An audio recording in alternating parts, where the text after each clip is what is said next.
The person who gets irrationally angry when someone else receives recognition at work, who judges people harshly for being lazy or emotional or attention-seeking, is often encountering their own shadow, the parts of themselves they've rejected, denied, or suppressed because those traits conflicted with who they believed they needed to be. Shadow work, a concept from Jungian psychology, involves identifying these disowned aspects and reintegrating them into conscious awareness. But the process isn't about indulging every impulse or abandoning boundaries. It's about recognizing that what triggers disproportionate emotional reactions in you, what you find yourself judging harshly or defending against reflexively, often points to material you've exiled from your sense of self, material that continues influencing behavior from outside conscious control. Understanding this mechanism changes how you relate to your emotional reactions and to other people, shifting blame and judgment toward curiosity about what's being revealed. The experience of encountering your shadow happens constantly but usually goes unrecognized. Someone cuts you off in traffic and you feel rage disproportionate to the minor inconvenience. A coworker gets praised and you feel bitter resentment that lasts for days. A friend talks about their accomplishments and you find yourself mentally minimizing them or feeling secretly pleased when they mention struggles. Someone expresses vulnerability and you feel contempt or discomfort that makes you want to withdraw or change the subject. Someone sets a boundary with you and you feel rejected or angry rather than simply disappointed. Someone succeeds where you've struggled and you immediately think of reasons why their success doesn't count or wasn't really earned. These reactions feel justified in the moment. The other person really was wrong, really was showing off, really was being weak, really was being unfair. But the intensity of the reaction, its disproportionate quality compared to what the situation objectively warrants, signals that something beyond the present situation is being activated. What you're reacting to isn't just the other person. Behavior. It's the echo of your own disowned material meeting itself in external form. The rage isn't really about being cut off in traffic. It's about powerlessness or disrespect that you've experienced elsewhere and can't express directly. The resentment about a coworker's recognition isn't really about fairness. It's about your own unacknowledged need for validation that you've learned to suppress. Carl Jung developed the shadow concept to describe the aspects of personality that get relegated to the unconscious because they're incompatible with the ego ideal, the version of yourself you've constructed and identified with as acceptable, lovable, and safe. This construction happens early through a combination of family dynamics, cultural conditioning, and survival necessity. A child who learns that emotional expression brings punishment, mockery, or withdrawal of love develops an identity as someone who doesn't need emotional support, who handles things alone, who's strong and independent. The neediness, vulnerability, and desire for comfort don't disappear. They get pushed into the shadow where they continue operating but outside conscious awareness and control. An adult who was punished for anger as a child might develop an identity as someone who's always calm, patient, understanding, never reactive. The anger doesn't vanish. It leaks out as passive aggression, as sudden explosive outbursts that seem to come from nowhere, as resentment that builds silently until relationships collapse under its accumulated weight.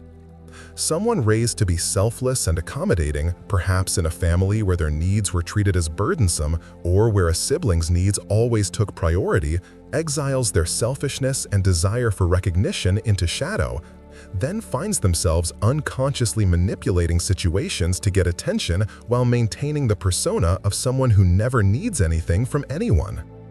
The adaptive function of creating a shadow is survival, particularly in childhood, where dependency on caregivers makes authenticity potentially life-threatening. Children need to maintain attachment to caregivers, which means suppressing any aspect of themselves that threatens that attachment. The child doesn't consciously decide to reject parts of themselves. The psyche does it automatically as a protective mechanism, reading environmental cues about what's safe to express and what needs to be hidden. And in childhood, it works. The problem emerges in adulthood when the exiled material continues influencing behavior in ways that cause suffering but remain invisible to the person enacting them. The shadow doesn't stay quietly repressed. It demands expression, usually through projection, seeing in others what you can't see in yourself. If you've exiled your aggression because expressing anger wasn't safe in childhood, you'll encounter aggressive people constantly, perceiving hostility where none exists, or gravitating toward relationships with people who act out the aggression you won't claim as your own. If you've rejected your neediness, you'll judge others harshly for being dependent, or find yourself attracted to people who demand constant support, then resent them for needing what you won't let yourself need. The shadow also emerges through self-sabotage, behaviors that undermine your stated goals because they're being driven by disowned parts with different agendas. The person who says they want intimate relationships but consistently chooses unavailable partners is often enacting shadow material around vulnerability that they haven't integrated. The risk of excessive identification with persona, the constructed public self, is that it creates increasing rigidity and internal fragmentation. The more you insist you're only patient, only selfless, only rational, only strong, the more energy gets devoted to maintaining that image and suppressing contradictory evidence. The suppressed material doesn't become less powerful through denial. It often becomes more powerful, operating from the unconscious where it can't be examined, questioned, or moderated.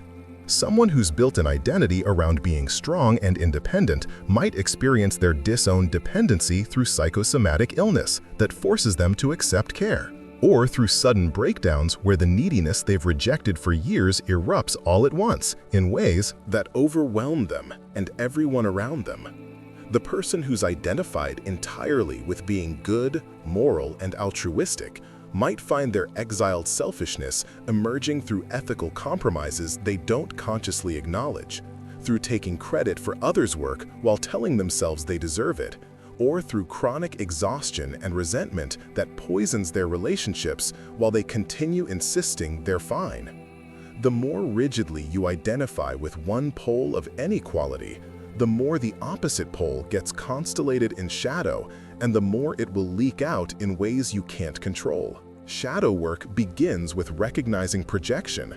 When you notice yourself having a strong negative reaction to someone, not just mild annoyance, but intense judgment, contempt, or anger that persists beyond the interaction, that's the signal. The question isn't whether the other person did something objectionable. They probably did.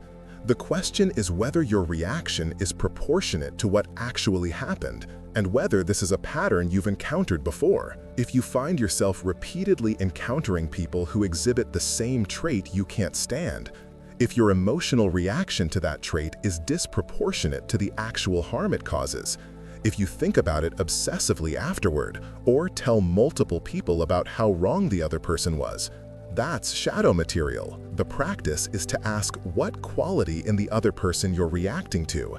Then ask if that quality exists in you in any form, even if it's expressed differently or in different contexts. Someone who judges others harshly for being attention-seeking might discover their own desire for recognition that they've suppressed because wanting attention was shameful in their family or was punished when they were young. Someone who feels contempt for people they perceive as weak might be encountering their own disowned vulnerability that they've had to reject to survive difficult circumstances. Journaling serves as a primary tool for shadow work because it slows down reaction enough to examine it before it solidifies into narrative.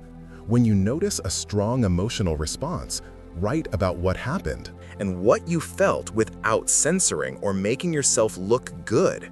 Be as petty, judgmental, or irrational as you actually were in the moment. Then ask what the other person's behavior might be showing you about yourself. This isn't about blaming yourself for what others do or excusing harmful behavior. It's about using their behavior as a mirror that reveals what you can't see directly.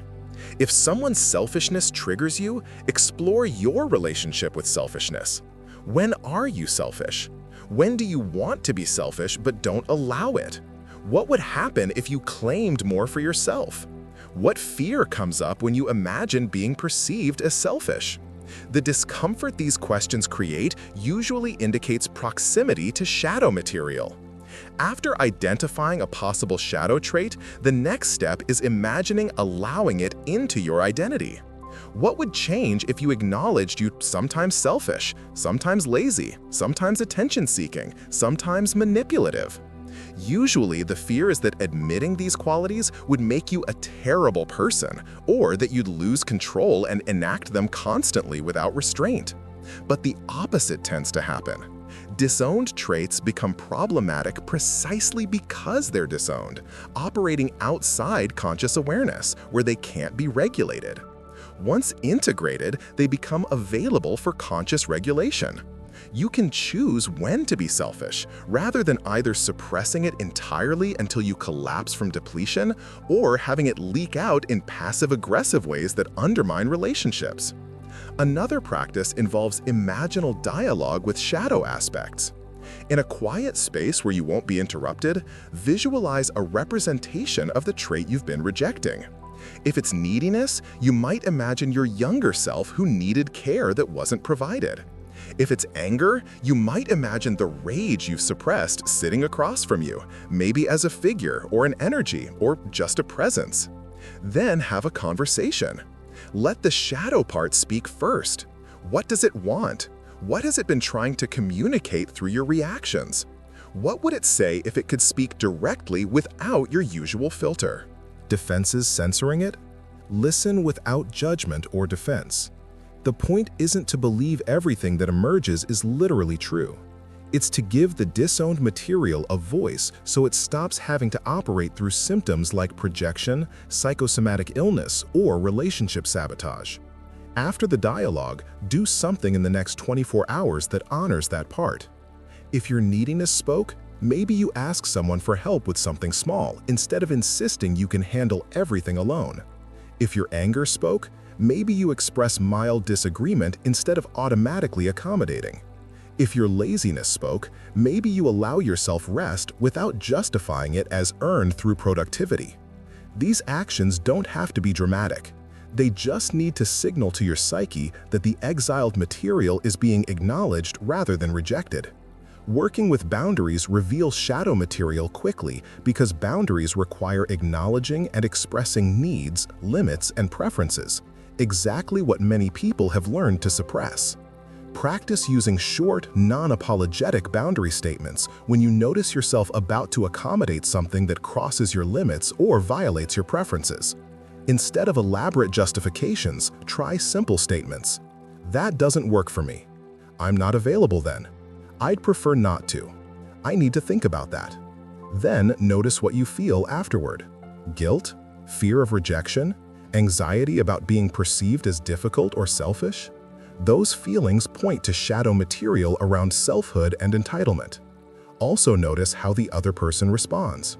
If they become angry or hurt over a simple boundary, that's information about them, not confirmation that your boundary was wrong. The self-audit after boundary setting reveals patterns. Do you only set boundaries defensively, in anger, after resentment has built to explosive levels? Do you over-explain, revealing your uncertainty about whether you're allowed to have limits? Do you apologize for having needs? Do you frame boundaries as temporary exceptions rather than legitimate ongoing requirements? Each pattern points to specific shadow material about autonomy and self-worth that got rejected because expressing it wasn't safe in your developmental environment. A fourth method combines 3 practices that work together synergistically. First, schedule regular time alone without any input. No phone, no media, no work, no conversations, nothing to distract from your own company. Start with even 15 minutes if longer feels intolerable. In that space, notice what arises: boredom, anxiety, restlessness, unfamiliar thoughts or feelings. Shadow material often emerges in stillness because the usual defenses against it require constant activity and external focus. Second, identify one situation where you typically say yes out of obligation, fear, or guilt, and say no, not aggressively or rudely, just honestly. I'd rather not, or I'm going to pass. without lengthy explanation that seeks permission for your refusal. Notice the fear that arises with refusing. Notice whether the predicted catastrophe, rejection, anger, abandonment actually happens, or if it's the echo of childhood consequences that no longer apply. Third, have one interaction where you're genuinely present without performing.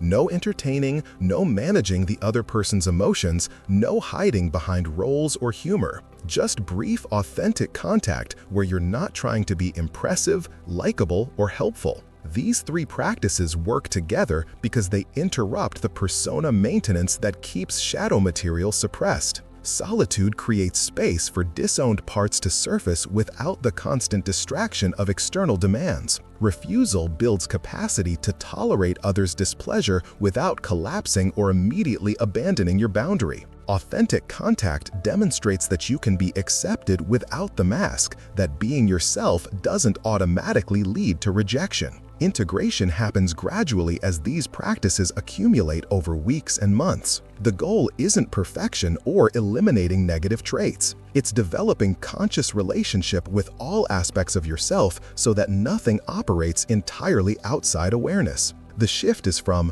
"I am never angry, selfish, or needy" to "I have access to anger, selfishness, and neediness when they're appropriate, and I can regulate them because I'm not pretending they don't exist." This doesn't mean becoming a worse person. It usually means becoming more flexible, more genuinely compassionate, and less reactive. Paradoxically, people who integrate their shadow often become kinder because they're not projecting their disowned darkness onto others and judging them for it. When you've acknowledged your own capacity for pettiness, selfishness, cruelty, and weakness, you stop being shocked or contemptuous when others display those traits. You can respond from understanding rather than judgment. The persona doesn't disappear. Professional situations still call for professional behavior. Social contexts have expectations. But the persona becomes a tool you use consciously rather than an identity you're imprisoned by. You know the difference between the role you're playing and who you actually are. That distinction creates freedom because you're no longer exhausting yourself trying to be consistent with an impossible ideal. The person who got irrationally angry about someone else's recognition has options once they recognize it as shadow material. They can explore their own desire for recognition that they've suppressed, perhaps because wanting acknowledgement seemed needy, or because they learned that their accomplishments didn't matter compared to someone else's. They can practice expressing that desire in small ways, sharing a success without minimizing it, accepting a compliment without deflection, acknowledging to themselves when they want recognition rather than pretending they don't care. They can notice how much energy they've spent suppressing that need and what becomes available when they stop. And they can extend compassion to themselves for having a desire that's completely human, rather than maintaining the exhausting pretense that recognition doesn't matter to them. The shadow doesn't disappear through this work, but it shifts from something that controls behavior unconsciously to something that can be worked with consciously. The rage at others' success transforms into awareness of your own unmet desires.